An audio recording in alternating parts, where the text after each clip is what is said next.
Great. I see that we're now live streaming and we are starting the presentation today, implementing a three-tiered model of person-centered practices and PBIS and IDD settings. I'm Rachel Freeman and I'm from the University of Minnesota. You see on the slide that I was listed first, but really Don should be listed first, but he was in charge of the slides. So there you go. I actually was the instigator for this presentation. I was really wanting to have Don present for us the person-centered planning facilitation efforts that he has put together because they are really very helpful for thinking about a tiered model of person-centered practices. So if you go to the next slide, what we're going to do today is go through and describe the key elements of person-centered practices. So that'll be my job, and then I'll hand it over to Don.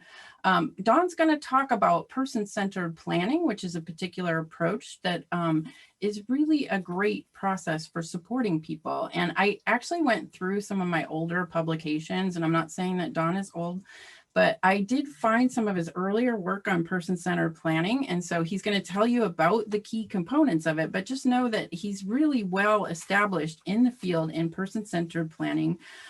There are other leaders as well that I want to do a shout out for. But just know that as we kind of think about this process, we're looking at both education as well as IDD settings, but a lot of the work that came about in person-centered practices started out in special education and in working and supporting adults with disabilities. If you go to the next slide, what we're going to do is really think about person-centered tools that Don has and really consider the tiered model. So if you're working in this area, you actually can kind of see within the school-wide PBS the strategies for all students. Some students need some more support, and then you have in PBS that sort of individual PBS planning process. So what we're going to do is talk about that tiered model as it applies to person-centered practices now, and Don's going to give you an example of what that looks like at the really intensive level in supporting, in this case, younger people in doing person-centered planning. And so if you go to the next slide, the shout out to our different leaders like Beth Mount and John O'Brien and Mary Lou Bourne and Helen Sanderson, Angela Amato, Michael Small, and you'll see Michael Small is here. They've really been doing something similar to what we do in PBS in the tiered model sort of approach, but they talk about it from this sort of point of view. Person-centered practices involves changing policies, procedures, looking at training and onboarding and coaching systems for people. Then they talk about universal person-centered strategies, things all people should know about.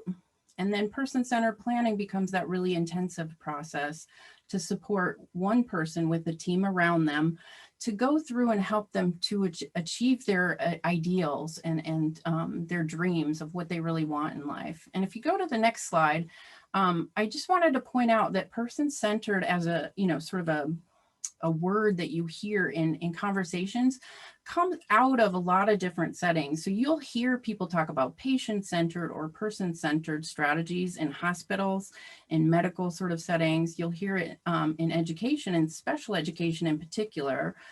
You'll hear it in early childhood, in mental health, and in organizations that support people with disabilities. So it is a term that is common across a lot of different settings. If we're in general education, we may not have experience that particular term as often, but what you're going to hear, and this was my experience starting out as well, is a lot of the features that you see in person-centered practices are the same as what we look for in positive behavior support.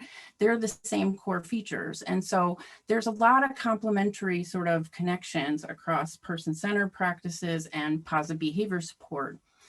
If you go to the next slide, you'll see these are the core kind of elements of what we're trying to achieve. And it's really about relationship building, about building on strengths and talents of the people that we support. So if you do wraparound planning or other types of strategies like that, that again is a very similar type of model for supporting a student who needs to really kind of focus on quality of life and improving outcomes. and connecting with their community and looking at meaningful relationships. If we're working with adults, we're looking at meaningful jobs and ways in which we live in our community. Feeling respected by those around us, and the strategies for getting there being active listening, opportunities where people really encourage empathy and seek to understand each person. So that's kind of some of the key features.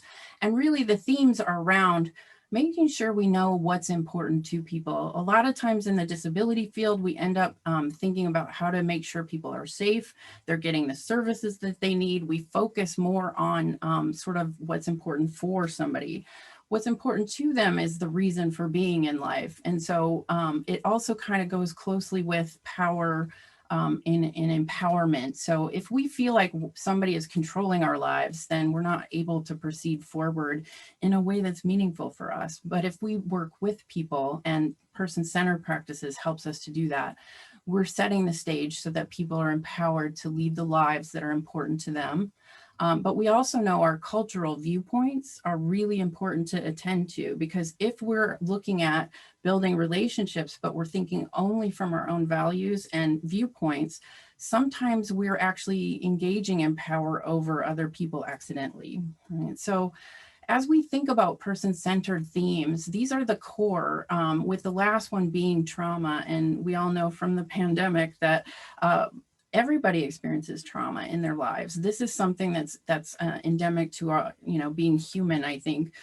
So really thinking about how our responses to trauma come out in different ways, and being understanding and supporting people as they live their lives is important.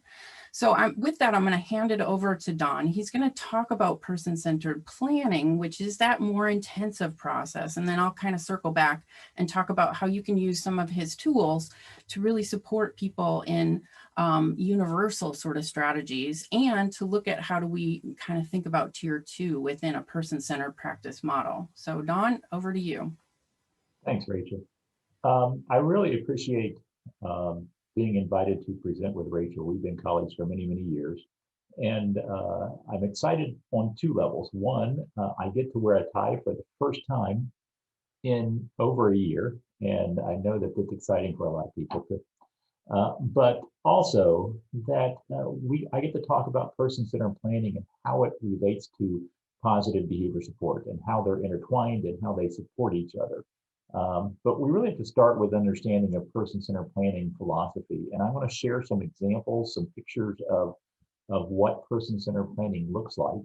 And I also want you to think about not only the effect it has on the individual, the team supporting that individual, but also how this process can have an impact on an organization or an agency or a community that can be involved in these processes. And I'll give you some examples of that as we go. The person-centered planning philosophy is really about having a capacity-based perspective of an individual.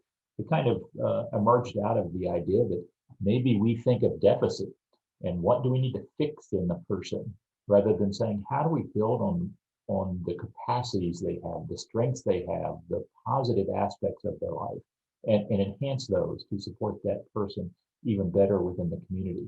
It's also about using natural resources to fulfill those visions. Now, not oil and gas and any of those kind of things, but families, friends, the community, churches, the volunteer fire department, all of those folks that can help build that circle of support that can make this work.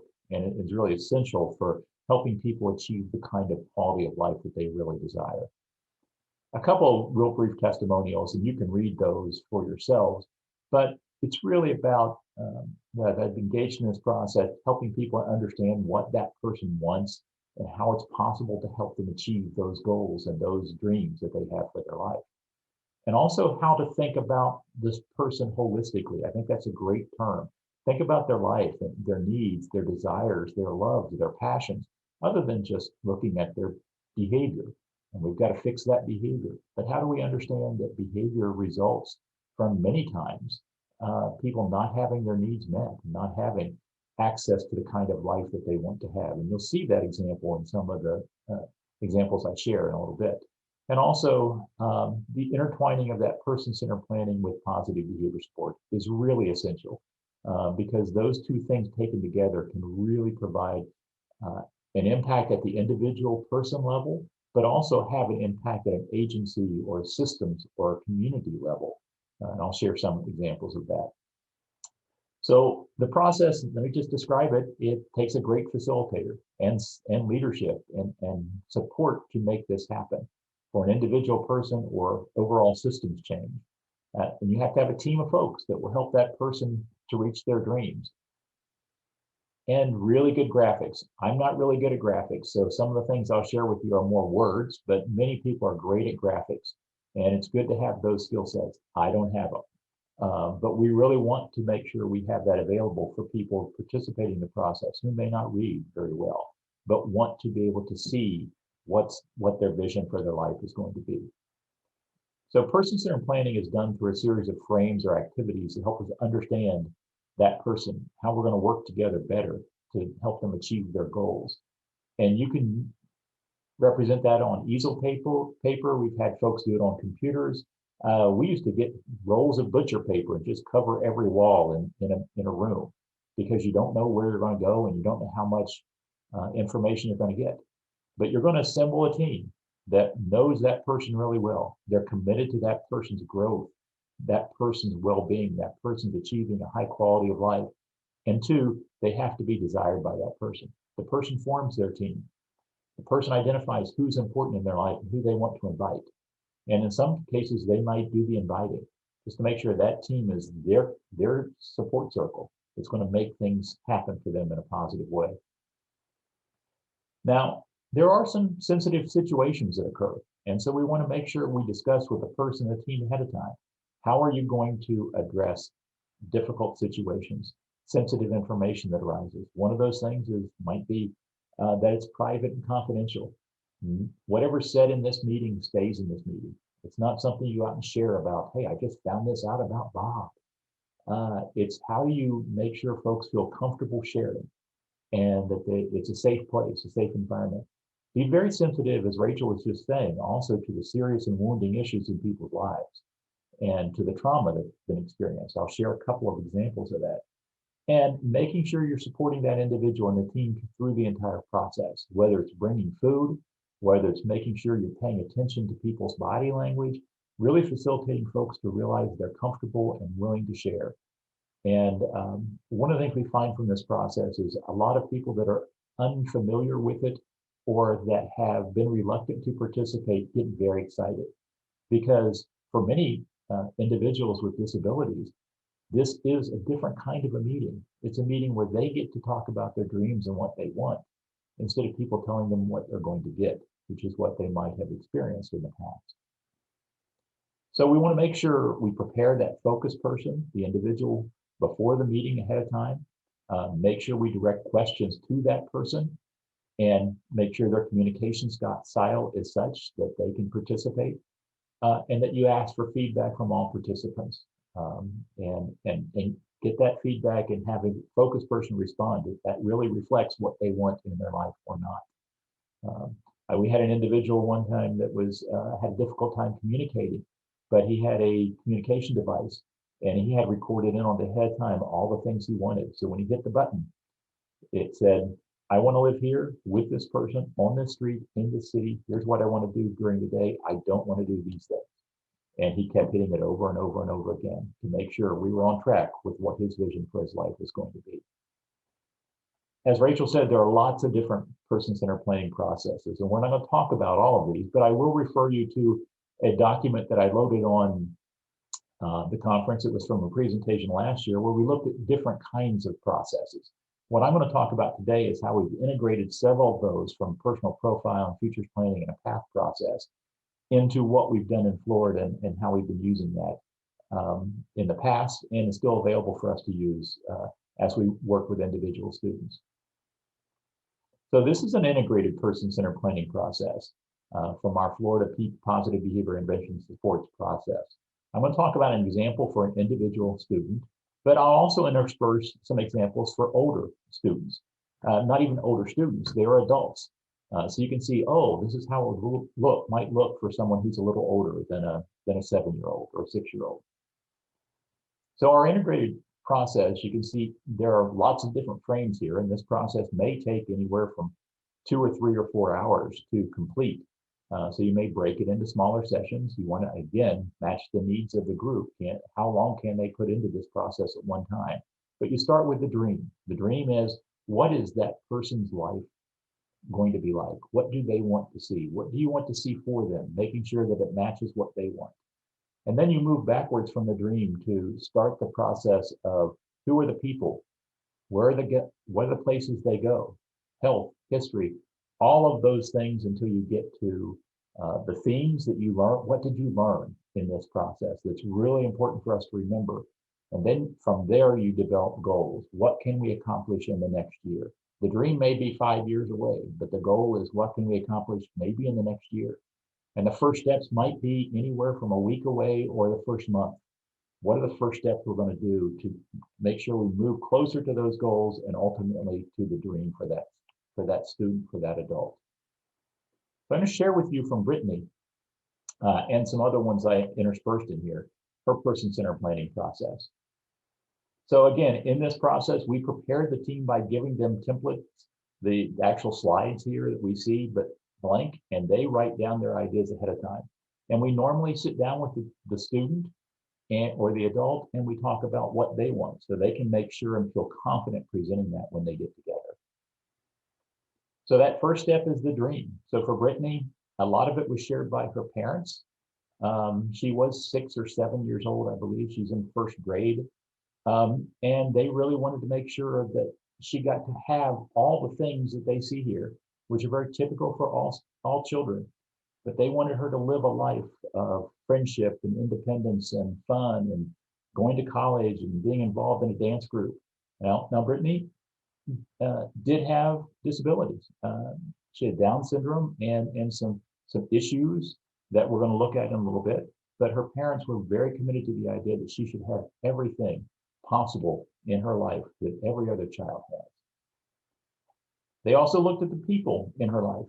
And this frame allows people to see how many family members or agency members or friends or community are involved in Brittany's life. It's a great way to make sure you're identifying who's really at the table and are they there? And do we need to add some people to the table that weren't mentioned before that Brittany needs to have here to talk about her life? Now, that's a pretty typical picture for a 7-year-old. But when we see something like this for an older individual, what we begin to see is, when we look at family, agency, friends, and community, that maybe the family ties aren't there anymore. Maybe they don't have a lot of friends, or they don't go in the community. Maybe during the year of COVID, they've not been able to go anywhere. And those are the kind of things we want to look at. But we also look at agency, because I've done this where I've had hundreds of people in the agency. Those are all people that are paid to support Sandy. How we make sure that she has a typical life where she has friends and community and family, if she chooses, that support her, that are not paid to do that work. Another frame we look at is places.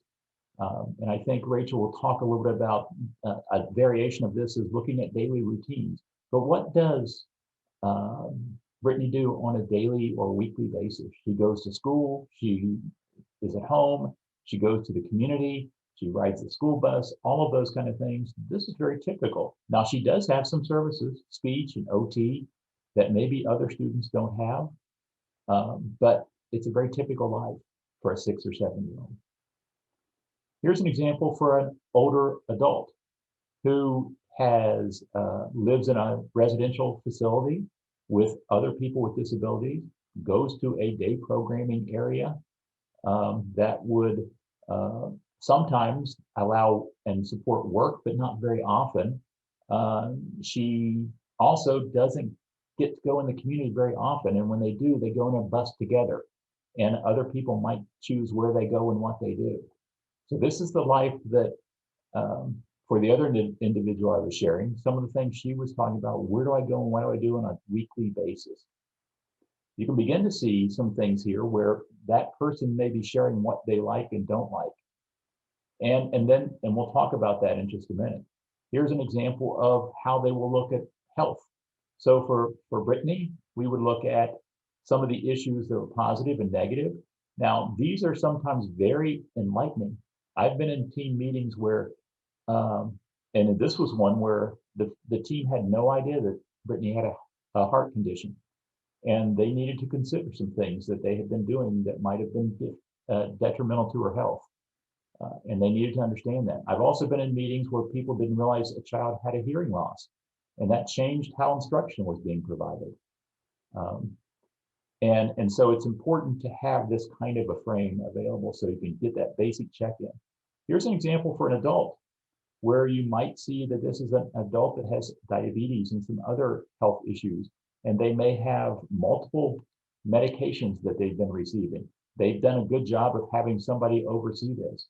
I've seen this kind of a frame for an adult where they had 21 different medications, and there wasn't a basic physician overseeing everything.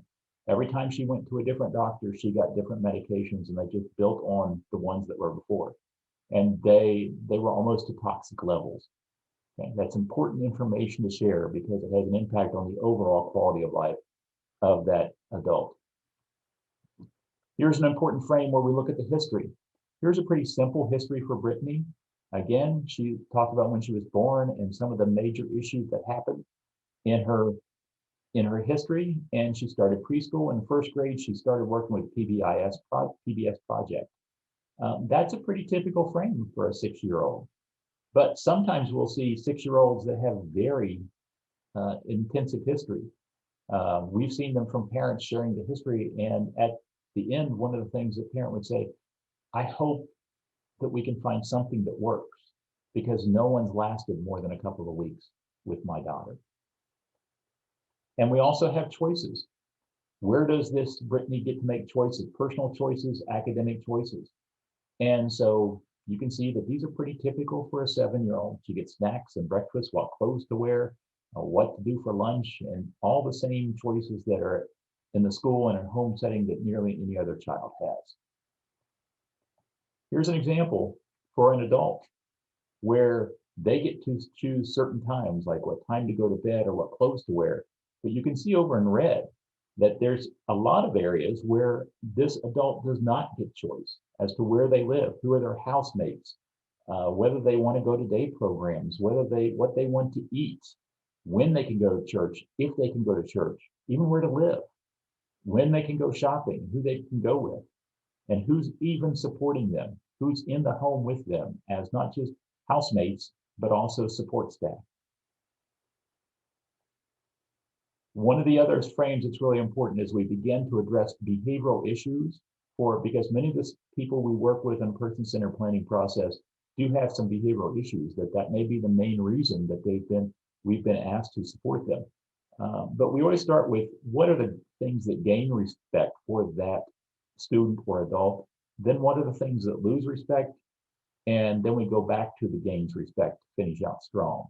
We prepare the focus person for this discussion ahead of time so they don't get upset when people start talking about some of the problems that they may have. One of the things that's been enlightening about this is I worked with a school-age student transitioning to adult. We were working with a team, and they began to talk about how smart this student was, and his great sense of humor, and how friendly and how helpful and how he's a great worker.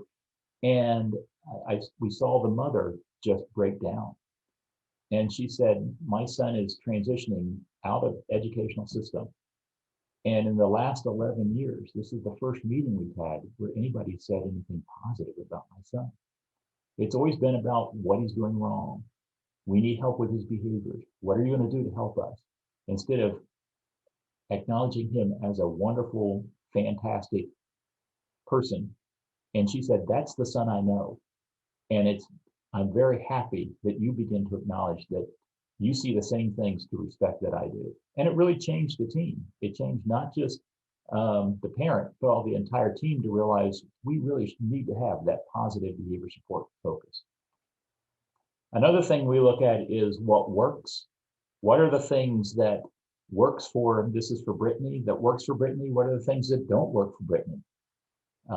And you can look at this and say, this would be great for any 7-year-old. In fact, I would recommend this is great for any adult.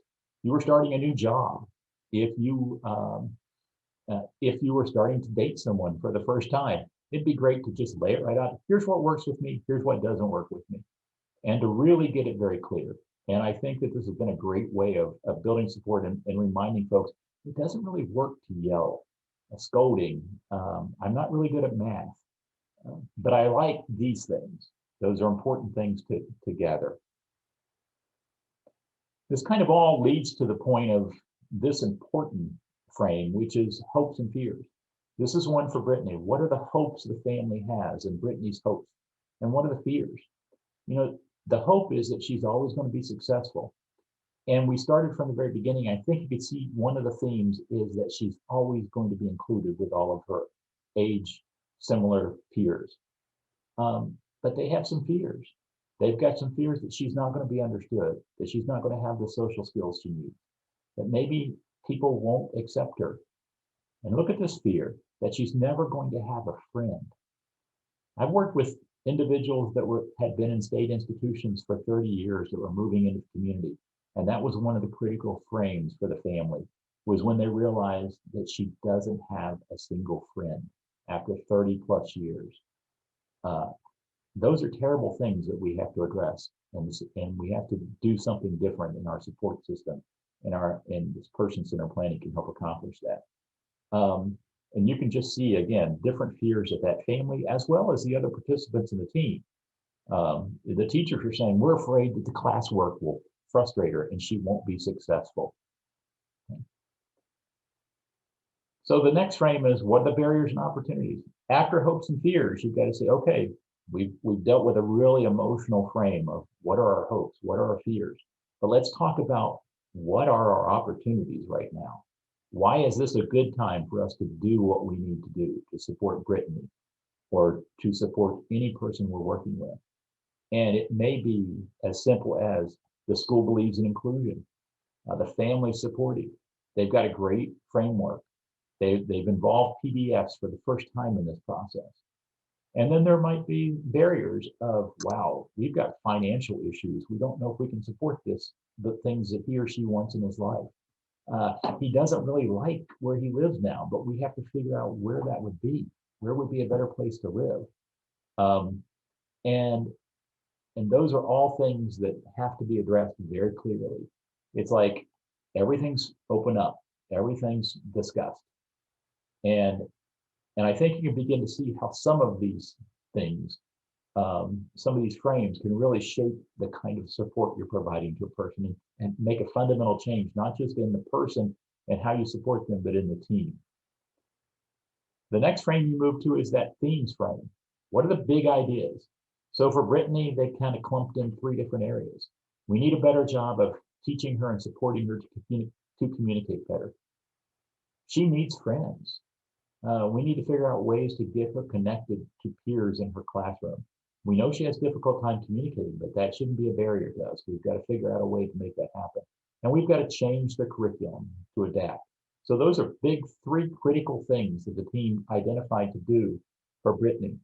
Let me share with you an example from the other adult I was sharing for Sandy, and of the major themes in that life. This is a very, very important frame, because it really brings back, what are the big ideas? What is it that you took out of this 2 or 3 or 4 hour process that you think we have to think about? So she wants to share, she wants friends and social activities. You can see these in green. She wants real hands-on activities. She wants to work. She wants to do things during the day that she likes and enjoys, not whatever's programmed for her. She wants to have friendships outside of the relationships she has with staff. She wants to be in the community. And then you can see some of the major themes that are in red. She has family, and she has very few relationships with other people and with family. She's very disconnected. She has relationships with housemates, but sometimes those aren't positive. She has lack of control. She doesn't get to make choices. And she doesn't have a natural community support system. So that laid out all the things that we want to do to support her. And so what we might do for Brittany is they come up with some goals for us to accomplish in the next year, to express her frustration, to revise her IEP goals, to increase her independence, to make sure she has a friend at school. How do we get one friend started? How do we make sure hearing, health, and other issues are resolved? And how do we make sure we're committing to moving to second grade in an inclusive setting? That was a big goal of the family. They were afraid the school was pushing to, well, we're going to take her out of this inclusive setting and move her into a specialized setting. Everybody on the team agreed we can make this work, and she can move to the second grade in an inclusive educational setting.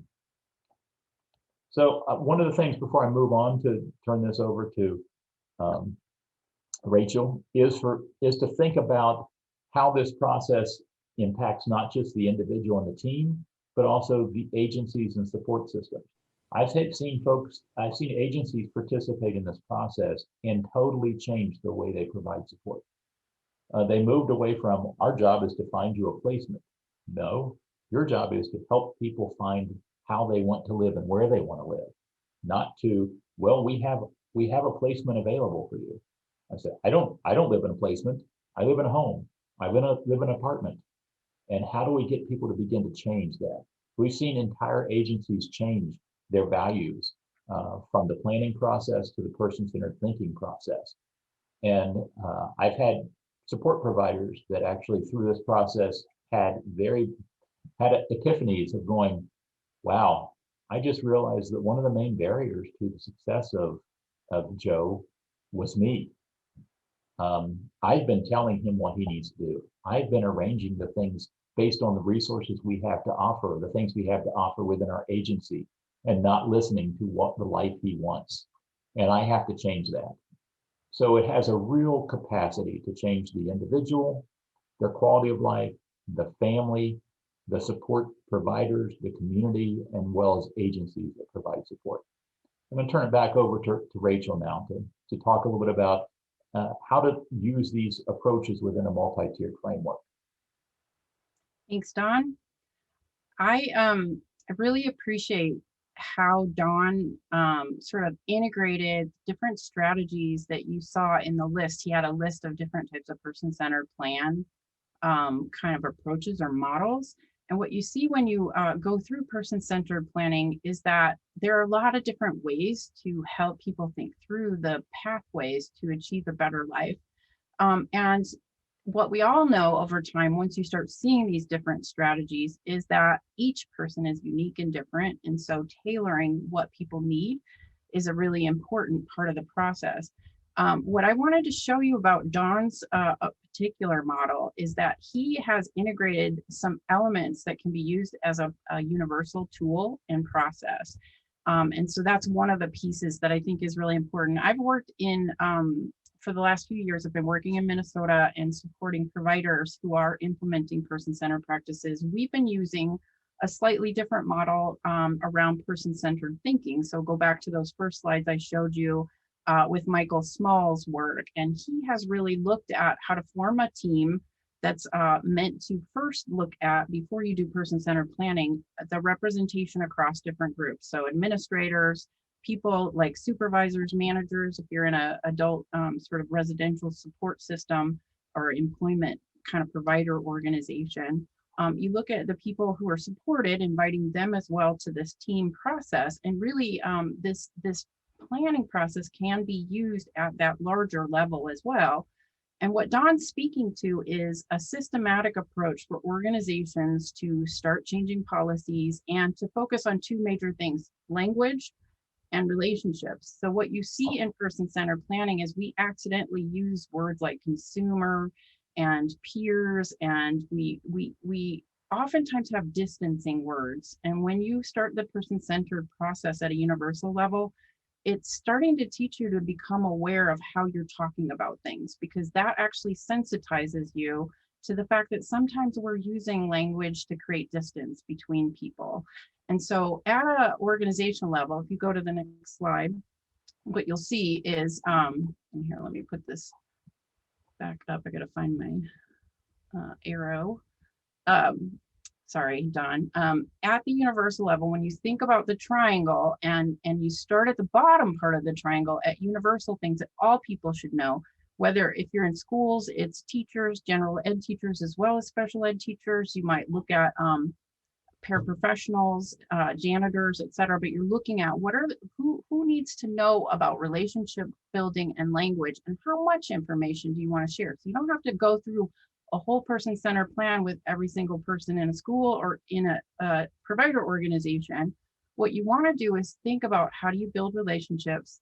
How do you help people become sensitive to language and create ways as an organization, like Dawn said, to change policies? An example in one of our public health organizations is, as they started going through this process, they looked at their planning documents, the things they use to create plans of care with people, and they realized it was like 150 pages long, right? So they thought, oh, that's probably not very person-centered. And they went through and changed all the language. They made sure that in the documents, they don't refer to consumers.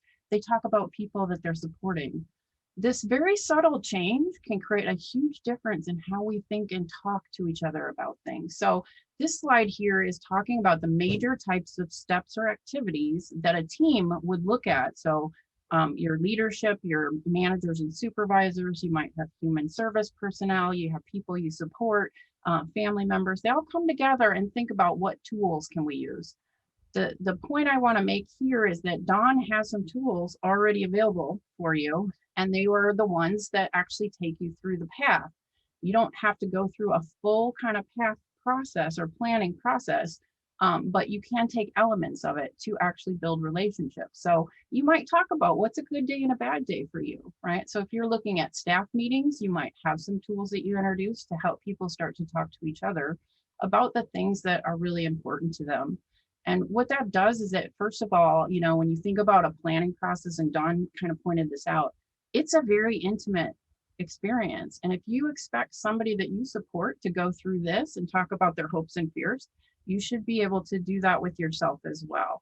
And so those kind of universal elements get built into onboarding training for new staff. They get built into in-service meetings, trainings that go on within organizations. And you start including those activities that really help people to practice empathy. So we've got a lot of different resources and tools that are free online that you can just grab, that have videos about introverted persons versus extroverted people. Like in the types of things that make us different are the things that sometimes break down our communication and make it harder to work together or to support somebody. So thinking about these things as a team, you're basically first going to look at your strengths. What do we do really well? How do we look at the things that we want to build on within our person-centered efforts in our organization, whether it's in a school or in a provider organization, if it's in public health or mental health, and create some systematic ways of moving forward that help people to use tools like the ones that Dawn just took you through, that help practice empathy, practice opportunities to talk to each other. And then the other piece is to really look at our own behaviors. So if you think about active listening, we talk a lot about it, but do we actually use it, practice it, reflect on how well we're doing? Michael Small in the learning community group has done a really nice job of creating coaches. Now they're a little different from school-wide PBS in that they pick a number of different people within an organization and they systematically introduce those tools, help them practice, and then create a peer-to-peer kind of approach to introducing those tools so that people have a chance to practice and use those tools with somebody else.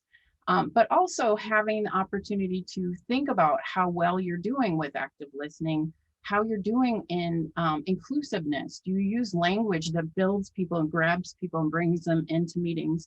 An example of this is we did some supervisor training and supports in a residential setting, and the supervisor was naturally doing a support for direct support personnel who had been just working in the home. And one of the things they noticed was, as they looked for these types of behaviors, active listening, inclusiveness, etc., another staff person had come up and started talking. And so the conversation was right next to the person they supported, but they weren't talking to them, and they were having a conversation about that person's medical appointment.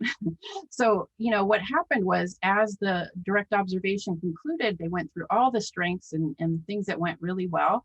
They had that conversation about, hey, sometimes it feels weird if you're not included in the conversation when it's your own medical appointment. So maybe next time, let's think about ways that we can kind of increase our communication and really focus on those kind of things that are really person-centered and empower people to be part of their own lives. So creating strategies to reflect on language is a kind of a tricky one, but that happens a lot in meetings anyway. And having a way to look at things like in PBS, we have a matrix, right? So we look at in positive behavior support, what are the things that we want to see as a team?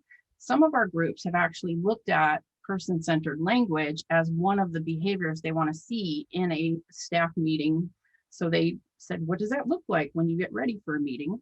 What does that look like when you're in the meeting, right? And they mapped out the types of behaviors they'd like to see people do that help to kind of create that unified approach to changing our language systematically.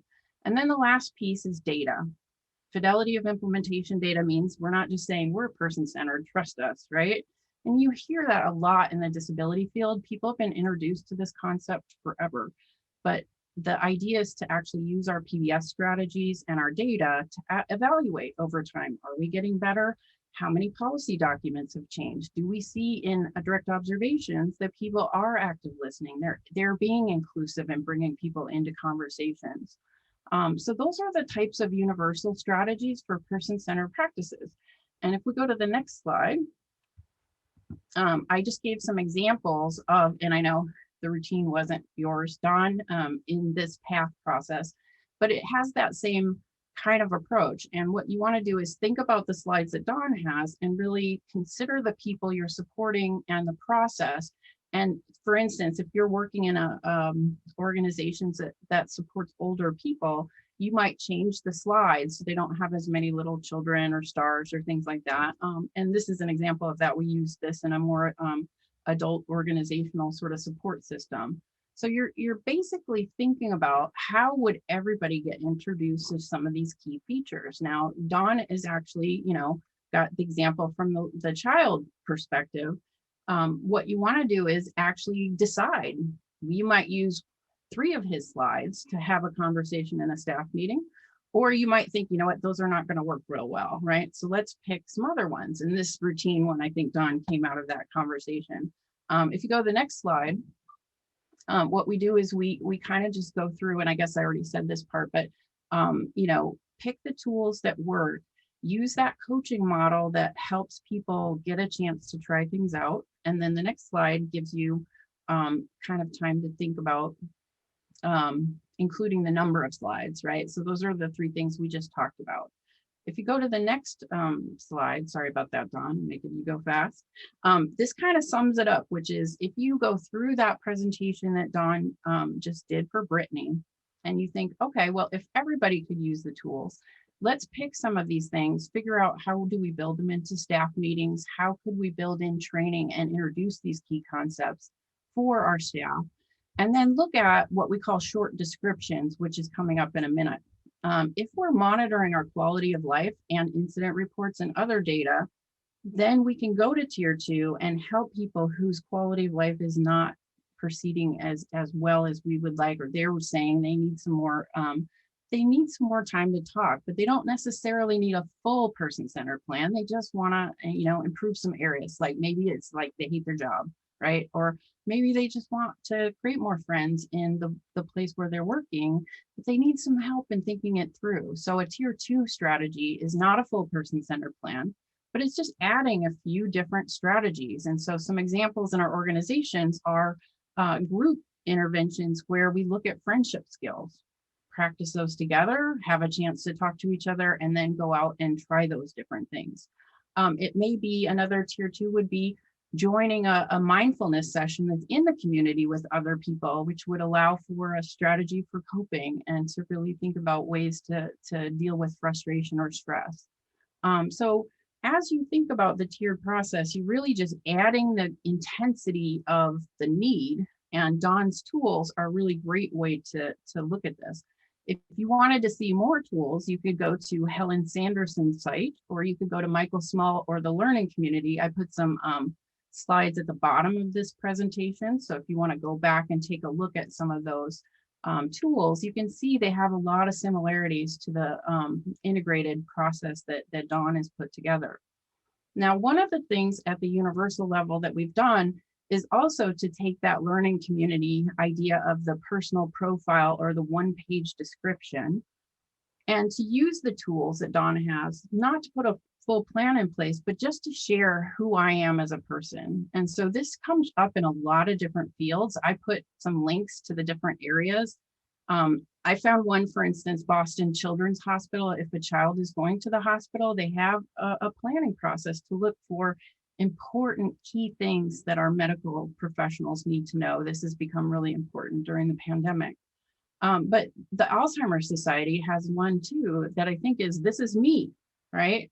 And so staff who are coming in and leaving at different time periods have a chance to know more about a person because we've gone through these tools like Dawn has and created a really short one-page thing that says, this is what's important to me.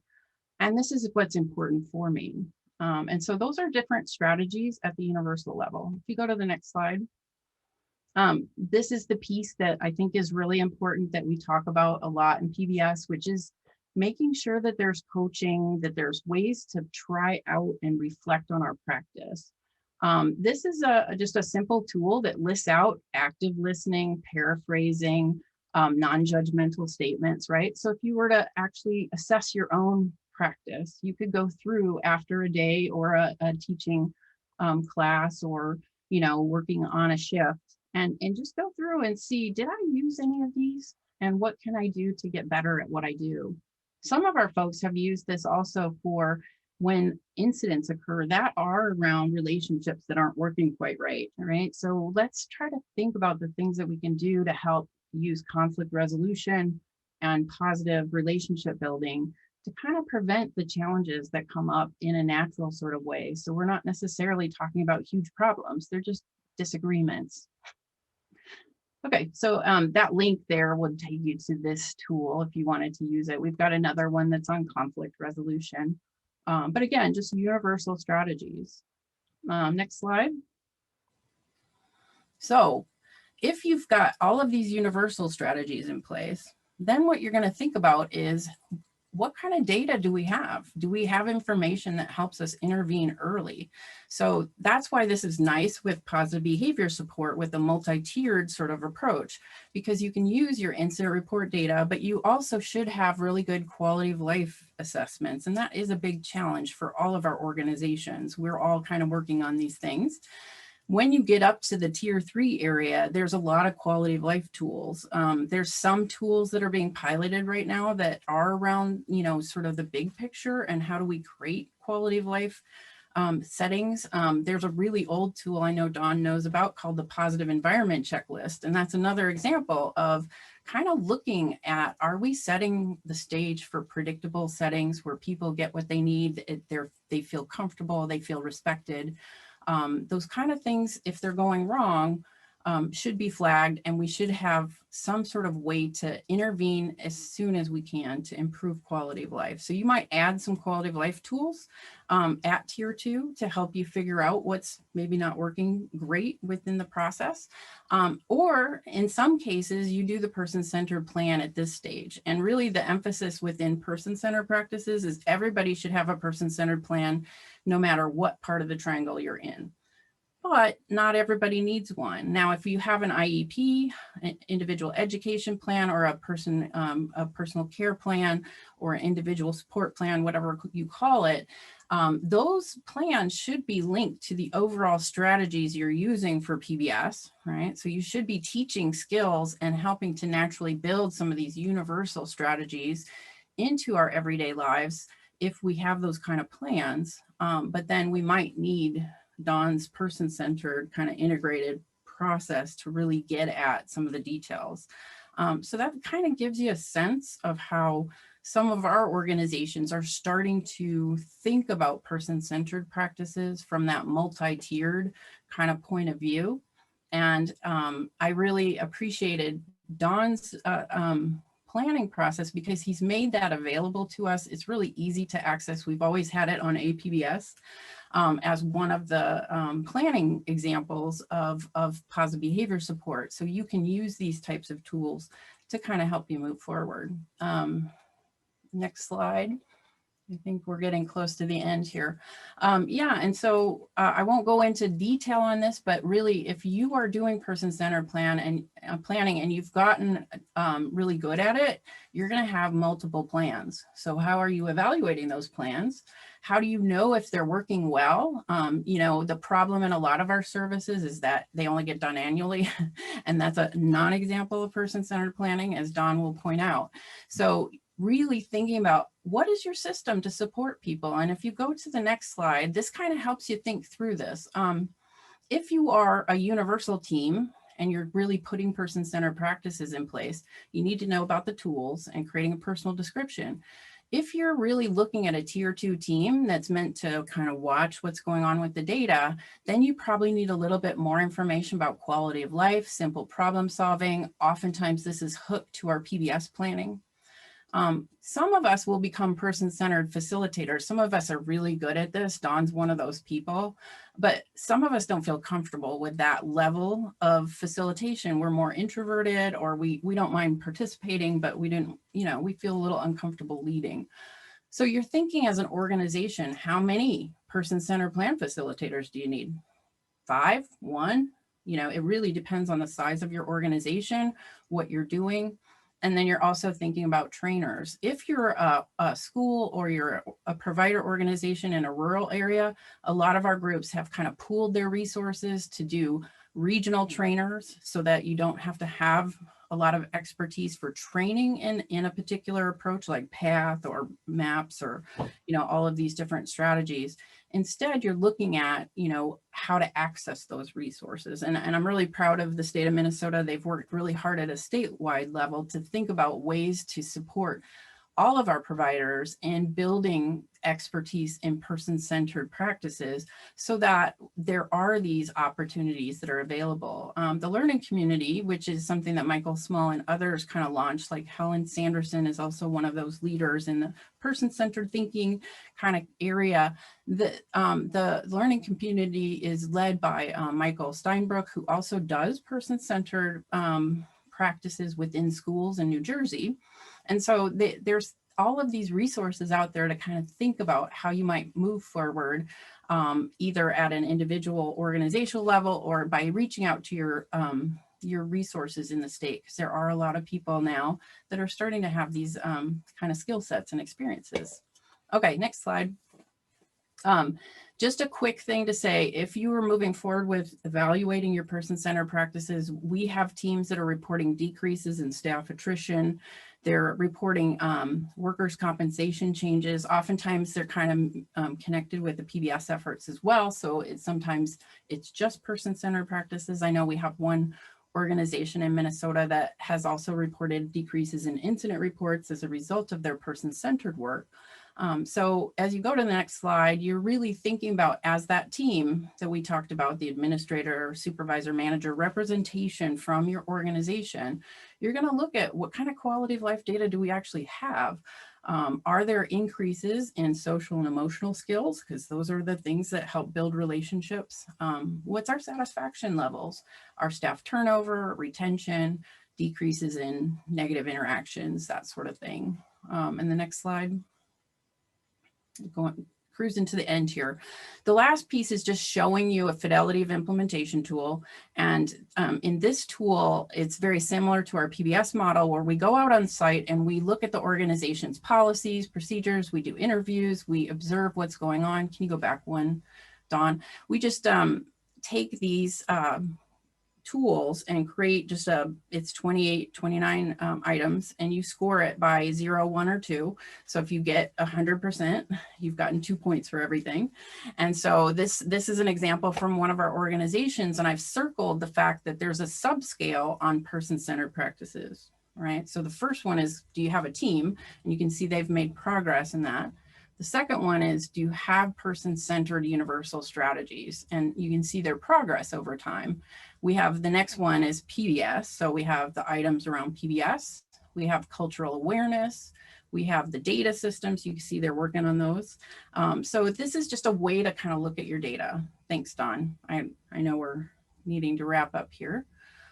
But these are the areas: in-person centered practices, the alignment with your language, your vision and mission statement, your policies and procedures, your strategies for teaching, your systems for supporting staff. And then the note is that with PBS, we do a kind of combined data kind of scoring process. So it's kind of mixed up together. And if you go to the next slide, we also do the direct observation. So I won't go through this in big detail, but just know on this direct observation tool, it's linked again with our PBS. We look for just a 20-minute period. And the example I gave you was the supervisor with the direct support person.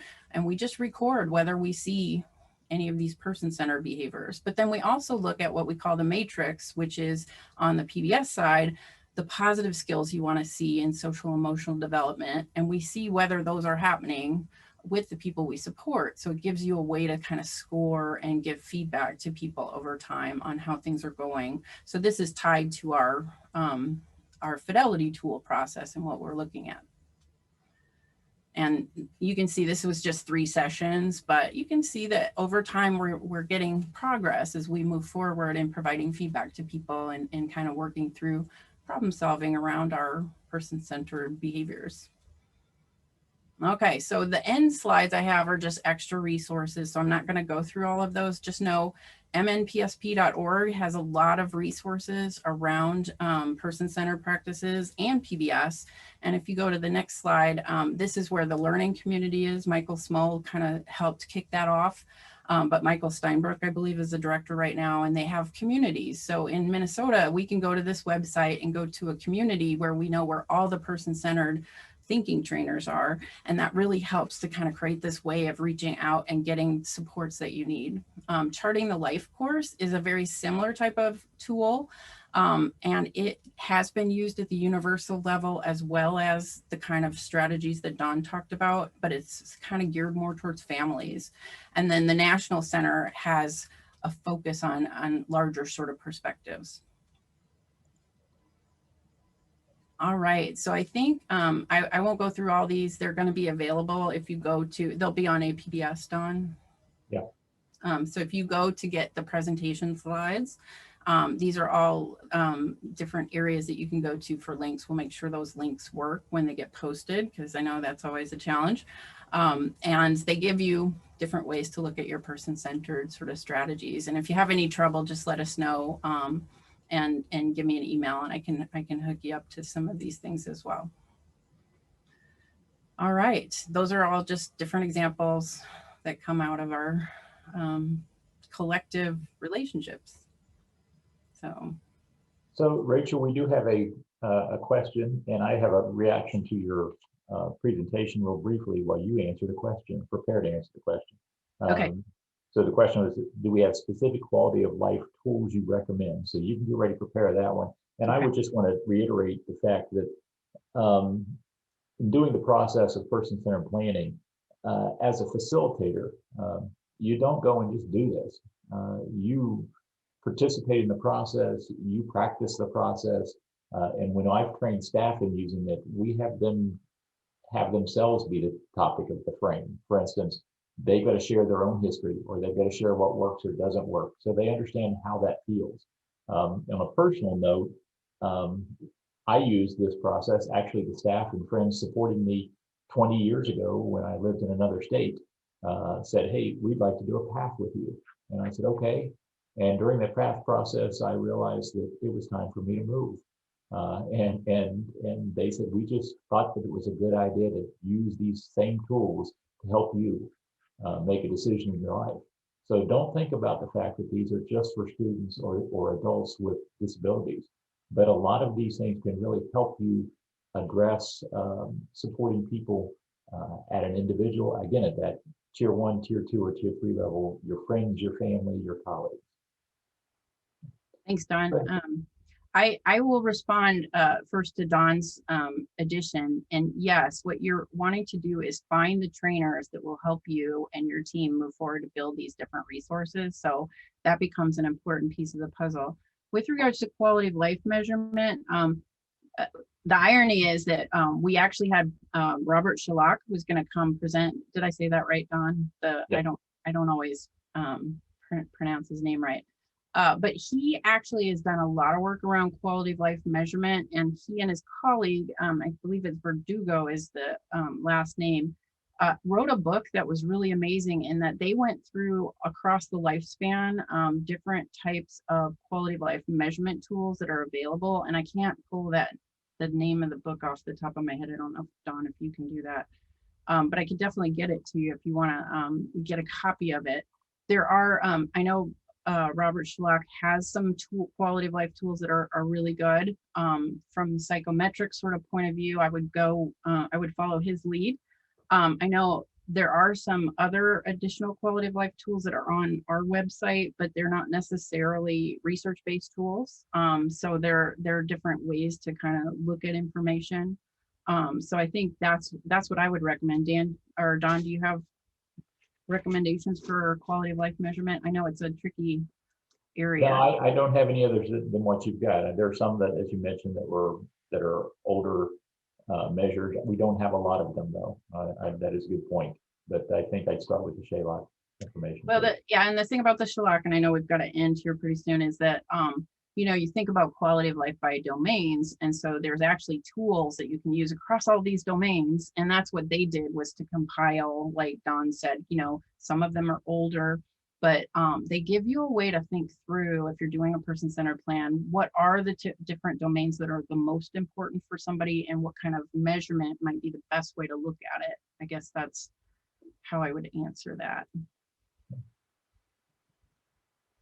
Well, I think we've come to the end of the hour. So thank you all for your participation, and feel free to access the materials later on if you'd like to learn more. Thank you all.